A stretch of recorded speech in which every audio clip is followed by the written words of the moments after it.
It's undeniable that New York was the birthplace of hip-hop. And for a long time, it was the epicenter of that cultural world. In fact, it wasn't until the 90s rise of the West Coast that this dominance was even challenged. But as the West lost steam and the Dirty South rose, New York, once the heart of hip-hop, started to fade into the background. And as the culture's former hub struggled to regain its footing, everyone pointed fingers at everyone else, with Mano saying, "You couldn't be mad at a ASAP Rocky for getting on and saying that he was influenced by Houston music." And Joe Budden arguing, "Me and 50 are the end of New York. My signing, the 50 signing, after that, it was the South. That was Walk It Out came out, right. And I'm blaming 50 and Ebro. I think both of them in combination killed it. Hey, you hear all the Atlanta say it now, they laugh at us. It's all that unity shit. In New York, though, nah, that wasn't the case back then. Ebro wasn't playing nobody in New York. ASAP Rocky has to feel like that. Know why? Ebro wasn't playing no ASAP Rocky. They was looking everywhere else but New York." Sadly, those old vets would be stuck reminiscing about the good old days and trying to assess what went wrong. And while they were all waiting around to find a new star to be given the torch, a new sound ignited the East Coast and put the Empire State back on the map.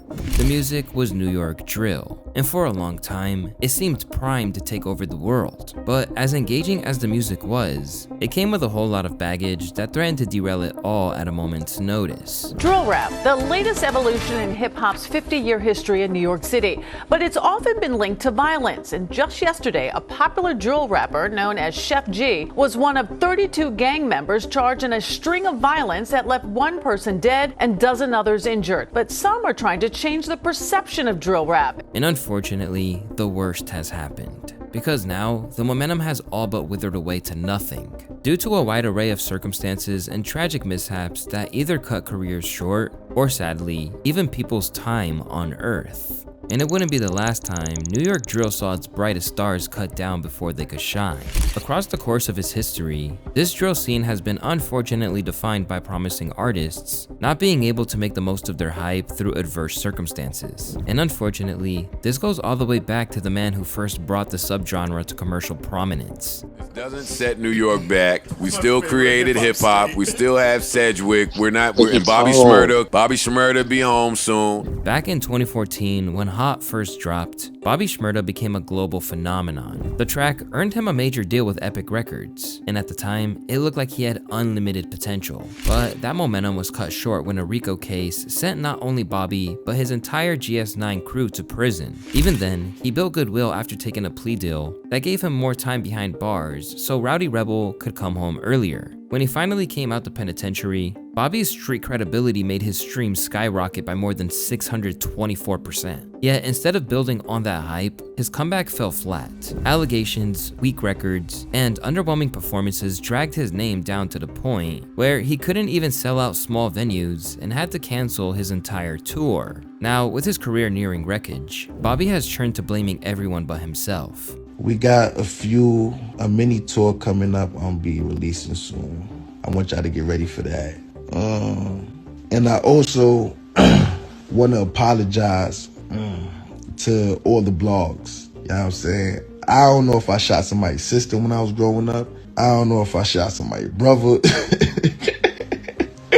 I don't know if I robbed somebody when I was growing up. But this week and the next week, I'm gonna be posting a lot of things that we're gonna be doing, and I do want some support from the blogs. Not that support that the all the support that I'm getting from, like, you know, academics, No Jumper, Angelina Jolie, whatever the name is. You know what I'm saying? Because the point blank, yeah, they hating. But listen. I just want this to say, I'm be dropping a lot of music, right? And the point that don't support what I'm doing, but they support all the bullshit that going on, all the fake shit that doing. You know what I'm saying? It's crazy. Since then, the man who got famous for blatantly discussing real crimes is now turning against hip-hop culture and claiming it's damaging to society. And when these kids are following you guys and you're talking, rapping about these lifestyles is dangerous, very detrimental. You know what I'm saying? It's very dangerous to the communities that these little kids think that is going on, that you did not even live. I think rap's supposed to be telling motherfuckers to go from negative to positive, coming from poverty to going to riches or stuff like that, and how to stay in that and how to change. That's what I want to hear. I want to hear about living life. That's why I don't listen to rap. For real, I don't listen to rap. Although hip-hop is supposed to provide that aspirational rags to riches story, there are way too many modern examples where this isn't something that can be sustained. And while Bobby at least still has the outside chance of redeeming himself, the legacies of others are now in the hands of their estates after they were tragically killed before their time. Here, we have none other than the late great Pop Smoke. For a brief moment, Pop Smoke looked like the man who could carry Brooklyn drill to the top. With his gruff, unmistakable voice and natural superstar swagger, the Meet the Woo mixtapes made it clear he had something special. Tracks like Dior and Welcome to the Party were ringing out worldwide when tragedy struck. Just a week after Meet the Woo 2 peaked at number 7 on the charts, Pop Smoke was killed in a Hollywood Hills Airbnb during a botched robbery. Overnight, New York drill lost its brightest star, and without him, the scene scrambled for a replacement, leading to imitators like Dusty Locane, whose career became defined by constant comparisons to Pop. Long live Pop Smoke, greatest to do it. You know that. You entitled to your opinion. You don't know me. It's just if you believe that, stick to that. Don't switch when you see now. I'm up. You feel me? I'm living better. I'm doing better. If you believe that at some point in time I'm trying to be somebody or whatever the case may be. Elementary mostly, he left around 5th grade, 66, anybody who know. Yeah. But yeah, we used to do like growing up, me, Mikey, Stag, Ace, all of us, you feel me, went to that same school. So it's like, that's why Pop got lit. I didn't try to, I grew up with him, I know him. Cause I feel like you gotta give people, this his shine, it's his time. Feel me? I feel like that's an attachment. People feel like I gotta get attached cause I knew him. Yeah. You know, that's not really, that wasn't really my bop. But any hope of occupying the same spot was almost immediately ruled out when Pop's grieving brother, Obasi Jackson, came at him for what he viewed as a blatant attempt to hop on the wave. Pop died. Niggas took Pop from us too soon. So niggas is trying to figure out who the next Pop. But little do niggas know, there is no next Pop. There is nobody could sound like him. Y'all could take word for word, but there's a vibe, there's a blessing that came with Pop Smoke that niggas do not have, you feel me? I ain't trying to tell niggas don't eat, you feel me? That ain't my mission right now. My mission is saying, yo, if you are one of those people that sound like Pop, find your own style.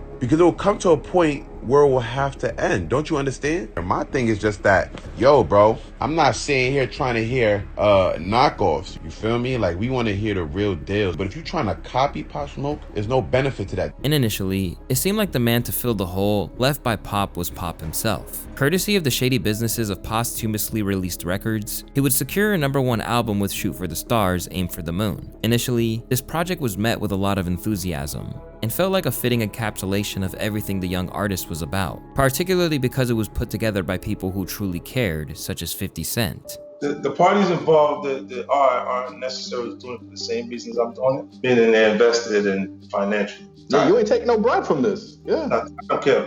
I'm doing it only based on the culture and what I would in my relationship with Pop Smoke. That's it.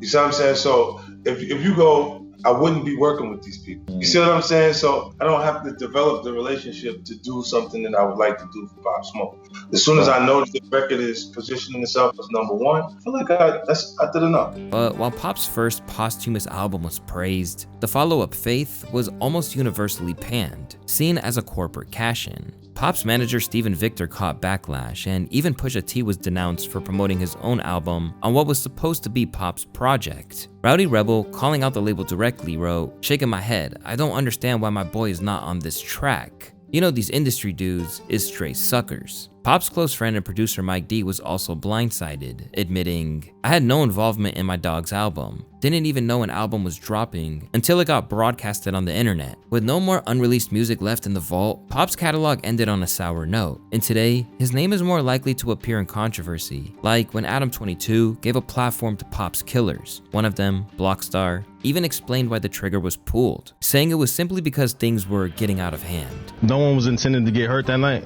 Nobody's intending to get hurt. I don't know, we was just kids being kids from the hood, and Too much movement from everybody in the house. Too much shit going on. It was too much shit going on. So it's like it wasn't intentional. As for his recently granted release, Blockstar had no argument when it came to questions of whether he should still be inside. They right, I did get off too lightly. Yeah, California be like that now. But yeah, that's how it is, California. Well, I mean, I can't say what I wish happened to me, but honestly, I wish on nobody. But perhaps most shockingly of all, he also refused to say sorry for what happened. Now elevated to legend status, the sad thing when it comes to Pop is that if he was still around, then New York drill might be in far better health than it currently is. Cause while some of the modern stars possess elements of what he had, they can't seem to be able to join up the dots. And a prime example of that comes in the form of a man who was actively co-signed by Pop. He's about to pull up Fabio. Oh, yeah. That record's crazy. Foreign. Yeah, Fabio Foreign. Remember I told y'all. Okay. Fabio. I seen he just got the deal, too. He not with us. He not with them. Right. But he labeled them, but he with us. Fact. Yeah. You understand? Fact. It's like hard. Exploding onto the scene with breakout hits like Big Drip, people could be forgiven for assuming that Fabio Foreign emerged fully formed as a star in the making. But in actual fact, the Brooklyn MC who was signed to Mace's Rich Fish label had previously rhymed under the name Light Fabio. And even as he initially garnered success, the long-standing mystery over his age became a meme. Despite claiming he was around the same age as his teenage contemporaries, the 2011 video for Boss resurfaced, with Fabio appearing way back when drinking alcohol and being extensively tatted up. Ain't nobody better be. Swag on point like the letter. And from then on out, people struggled to take anything he said about his age or background at face value. I had to change, I had to grow up instantly. I mean, okay, like how old were you at the time? I was, what year is this now? 2020? It's not 4 years ago? 2016. I was 4 years ago. No, 2000. Now it's 2020, right? Yeah. That was 4 years ago. 4 years ago. Yeah, so for 4 years, I was I got signed like the past year, but after that, like, I guess like I still had the crib for a little while, cause you know they can't kick you right out. But then like, it was over. So I've been outside. I was outside. I call it outside. I don't really call it like, I mean, I just call it outside. I was outside for like 3 years. Okay, because at one point you were working at White Castle. In high school, like 9th grade. Okay. 9th, 10th, 11th, one of them grades. I was working with my girlfriend at the time. He said Chief Keef influenced him to rap, but this was 2011. Fabio always asked the year because he got to do the math to figure out what age he should be. Just say you 30 and keep it moving. 30? He's like 40. Despite the doubts, Fabio pushed forward, and in the wake of Pop's passing, many saw him as the next man to carry New York drill. His biggest moment came with Kanye West. His feature on Off the Grid led to another album on his debut album, Bible. That project opened at number 9 with 29,000 units. Respectable, but nowhere near the momentum Pop once had. Since then, Fabio hasn't charted, and his 2023 EP Without Warning landed with barely a ripple. Instead, he's becoming an easy target for trolling. Whether it was beefing with Blackboy Max alongside Lil TJ, or getting a Timberland boot tattoo that felt less like a proud nod to New York street culture and more like pure cringe. This dude gets older and dumber every year. The public's growing disrespect is only part of the story. Like many of his peers, Fabio also ran into serious legal trouble. On New Year's Day in New Jersey, he allegedly threatened a woman with a gun during a parking dispute. He was hit with multiple charges, including weapons possession, aggravated assault, and terroristic threats. In the end, a guilty plea to third-degree terroristic threats cut his time down to 196 days served, sparing him a long sentence. Since then, Fabio has kept working, but it hasn't really added up to much. And while he still has his freedom, plenty of other New York drill stars never even got the chance to see how far their careers could go because instead of studios, they're stuck in cells. One of the brightest examples is K-Flock. Among the many drill prospects now behind bars, none had more momentum than K-Flock. Allegedly tied to the 700 devs, the YGs, and his own crew, the OGs, K spent much of his youth in and out of juvenile detention, and it was there where he first started rapping. Pushed by his friend and mentor B-Love, K began dropping tracks that quickly caught fire. Songs like Opspada and PSA pulled in tens of millions of streams, and with a Lil TJ cosign, his buzz exploded. By late 2021, Capitol Records had signed them to a deal rumored to be around $3 million. But just 1 month after releasing the acclaimed DOA tape, his career came to a halt. K was arrested in connection with the killing of a 24-year-old by the name of Oscar Hernandez, a case that's remained murky ever since. Early reports claim K walked into a barbershop, antagonized Hernandez, and sparked a shootout. But K has always said it was self-defense. After he turned himself in, surveillance footage surfaced showing Hernandez actually following K outside, evidence his legal team says supports the claim he acted to protect himself.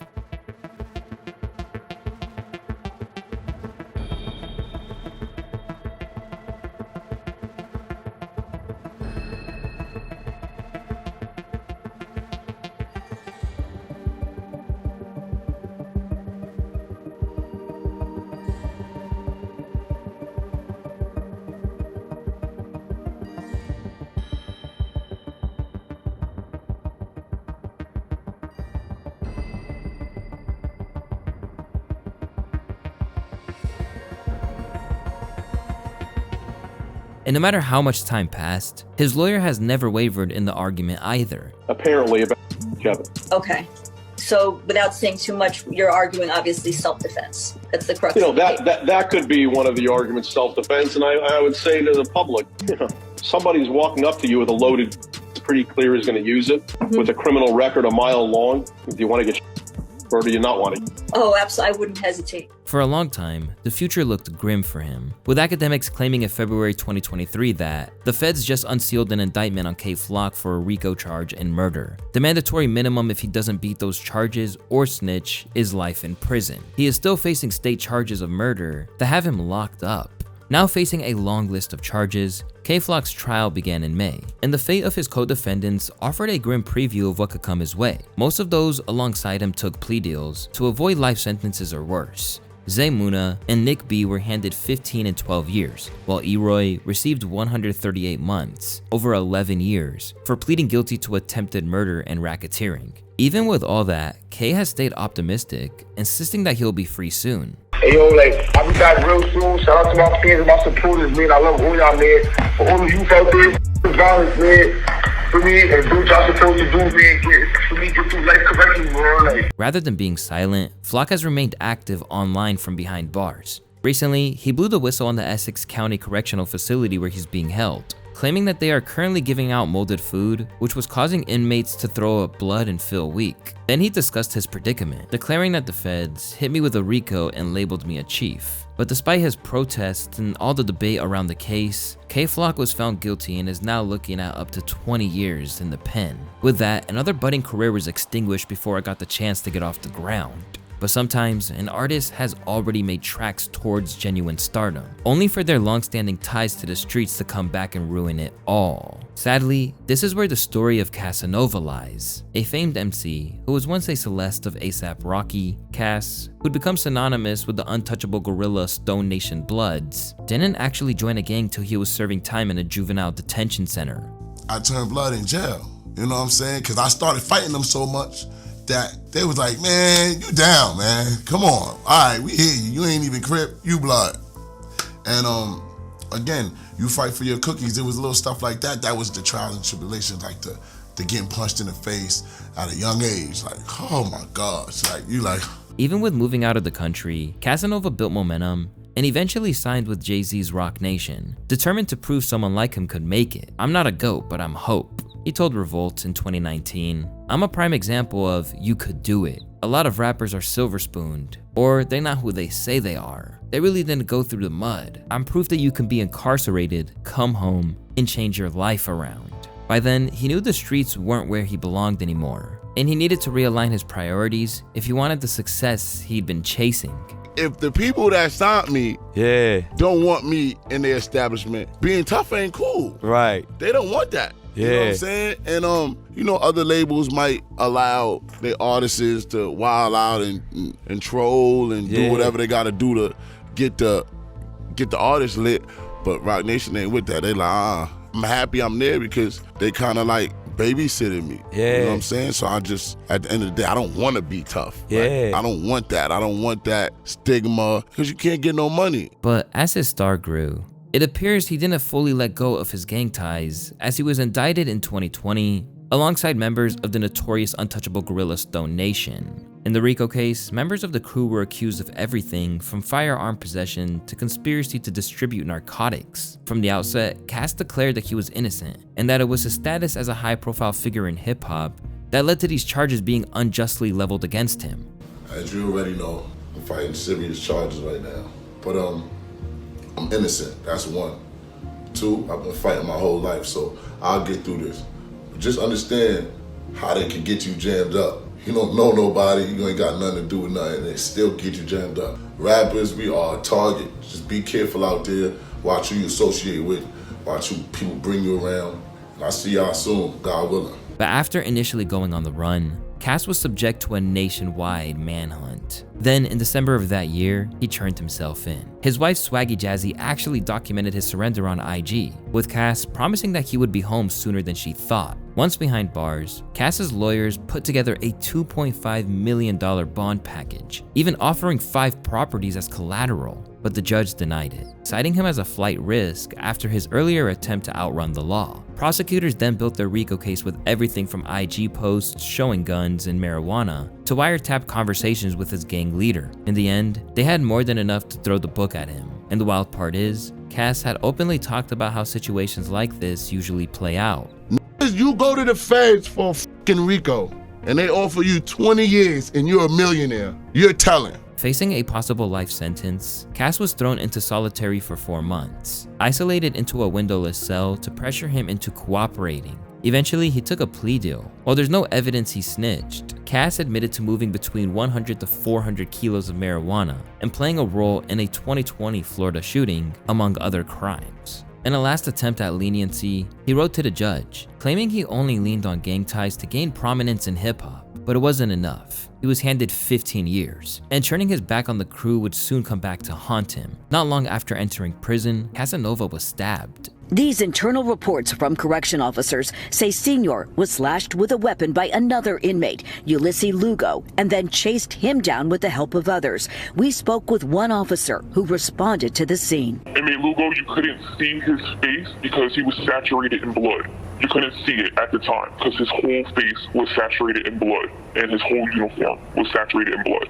Inmate Senior was sitting there and blood was just coming out of his face. The stabbing came after Cass publicly declared he was no longer repping the gang. In retaliation, inmate Ulysses Lugo slashed his face, before Cass and others fought back, leaving Lugo needing stitches. Afterward, Cass tried once more to gain release from prison, but his requests were denied. Despite all of his potential, his story shows how past ties can block the path to a new life. But not every drill rapper's fate has been the same. Some have managed to dodge their charges and keep pushing forward. One of those is Sleepy Hollow. Alongside Chef G, he's been a staple of New York drill for years, dropping hyped tracks and even helping spark Doechie's anxiety after sampling her Swamp Sessions Virgin long before the official release. Sleepy, you kind of had another viral moment recently. Anxiety got a whole new set of legs. Yeah, that was crazy. How did you find that sample in the first place? I was scrolling. I seen her freestyle it first, and I'm just like, yo, and then my man sent it to me. And I was like, bro, I was just listening to the whole freestyle. I'm like, yo, this shit is so fire. So I took her hook